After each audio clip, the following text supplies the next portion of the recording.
سلام به دوستان و همراهان عزیز موجی شو.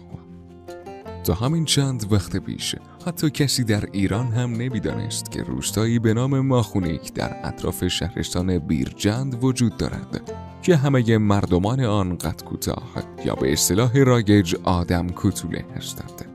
زمانی که اولین غریبه ها وارد این روستا شدند، متوجه شدند که علاوه بر قد کوتاه مردم این روستا، سبک زندگی آنان نیز بدور از پیشرفت‌های تمدن امروزی و رایج است. اگر دوست دارید بیشتر با این روستای اسرارآمیز در ایران که به روستای آدم کوتوله ها معروف است آشنا شوید، پس با ما تا آخر این ویدیو همراه باشید. اما قبلش زیر همین ویدیو عضو کانال ما بشید و با زدن علامت زنگوله کنار اون اول از همه از ویدیوهای جدید ما مطلع بشید.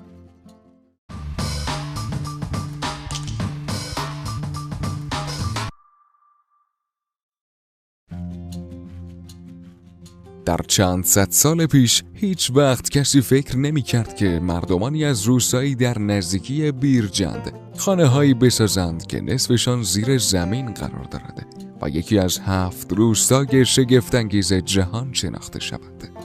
این روستا تا مرز افغانستان تنها 30 دقیقه فاصله دارد و مردمانش در اصل افغانی هستند و حدود 3 قرن پیش به ایران وارد شدند. سبک زندگی مردم این روستا با تمام روستاییانی که حداقل در ایران شناخته ایم بسیار متفاوت است و همین امر باعث شده است که این روستا برای مدتی در صدر اخبار ایران و جهان قرار بگیرد. در بدو ورود به روستا، اولین چیزی که نظر شما را به خود جلب می کند سبک ساخت متفاوت خانه های این روستا است. خانه های کوتاه با درب های ورودی کوتاه‌تر، به طوری که اگر کسی با میانگین قد عادی بخواهد وارد یکی از این خانه ها شود، باید حتما کمر خود را بسیار خم کند. قد اهالی روستا از متوسط ترین استانداردهای قد در جهان هم کوتاه‌تر است و این مسئله باعث شهرت مردم این روستا به آدم کوچولوها شده است. مردم ماخونیک به سختی قدشان به حد متوسط می رسد و بلند قدترین شخصی که در این روستا زندگی می کند قدش 140 سانتی متر است. در این روستا به علت دسترسی نداشتن به مناطق دیگر، ازدواج‌ها به صورت فامیلی صورت گرفته است و به صورت موروثی قد مردم این روستا کوتاه مانده است و نسل به نسل این کوتاهی به نسل‌های بعدی تا الان انتقال پیدا کرده است. البته عامل تغذیه نیز در این مورد بی‌اثر نیست. مردم ماخونیک تا 50 سال پیش هیچ حیوانی را شکار نمی کردند و به هیچ عنوان چای نمی نوشیدند. آنان همچنین گوشت هم نمی خوردند و سیگار هم استعمال نمی کردند، زیرا انجام این قبیل کارها را گناه می دانستند. البته باید این مطلب را اضافه کنیم که در چند سال گذشته با ورود افرادی از شهرهای دیگر و امکاناتی تازه در این شهر و همچنین خوردن قرص و قطره آهن، وضعیت جسمانی نسل جدید از هر نظر بهتر شده است. خانه های روستای ماخونیک به علت شرایط جسمانی این افراد و اینکه روستایشان در مکانی با آب و هوای سردسیر بنا شده است، بسیار کوتاه و کم ارتفاع ساخته می شود و علت آن هم این است که به این صورت می توانند راحت‌تر و سریع‌تر فضای داخل را گرم کنند. برای ساخت هر خانه گودالی به عمق 1.5 متر حفر می کردند و دیوارها را تا ارتفاع 1 متری با ترکیبی از گل و سنگ بالا می بردند. این سبک معماری شاید بسیار بدوی به نظر برسد، اما با توجه به شرایط جسمانی این مردم بسیار هوشمندانه هم بود. در واقع ارتفاع سقف خانه ها و درب ورودی را با هم هماهنگ انتخاب می کردند. این مدل ساخت و ساز که منازل کوچک باشند و کمی هم در زیر زمین، در زمستان باعث گرم شدن و در تابستان باعث خنک شدن فضای خانه ها بوده است. از نظر بافت محله این روستا نیز بسیار فشرده است و کوچه های آن بسیار باریک و تنگ است، به طوری که شخصی با استانداردهای متداول وضعیت جسمانی فقط تنهایی و 1 نفره میتواند از کوچه ها عبور کند. به علت دوری مردم این روستا از دیگر مناطق، تمامی مراسم‌های نامزدی، عروسی، اعیاد، مراسم دعا برای نزول باران و حتی جشن‌های سنتی محلی آن نیز تغییر نکرده است.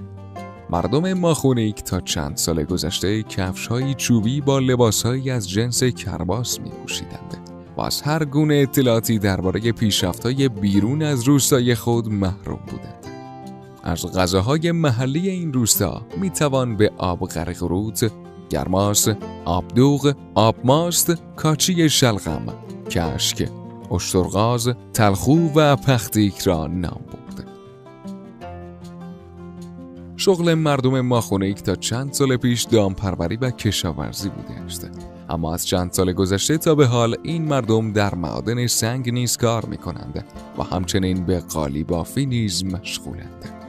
در حال حاضر روستا نسبت به گذشته پیشرفت‌های بسیاری کرده است. با آمدن امکاناتی چون بهداشت و باز کردن کلاس‌های درس در مقاطع مختلف تحصیلی، ارتباط مردم با دنیای بیرون از روستا برقرار شده است.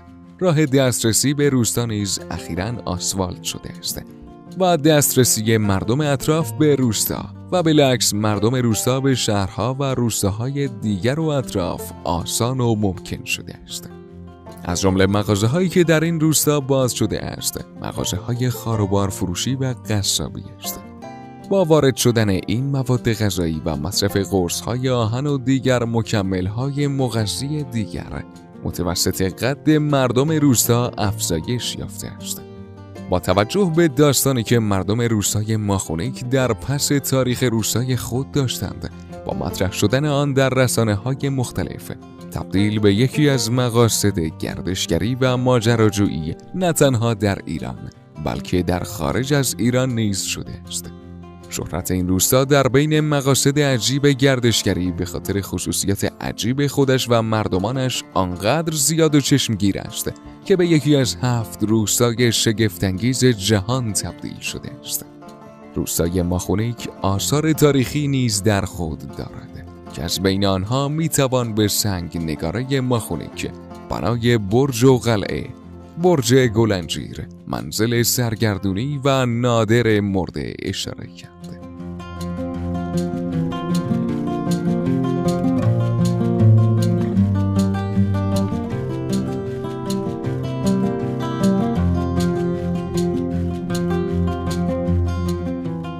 دوستان عزیز، مرسی از اینکه تا آخر این ویدیو همراه ما بودید. اگر خوشتون اومد لایک کنید و نظراتتون رو با ما به اشتراک بذارید.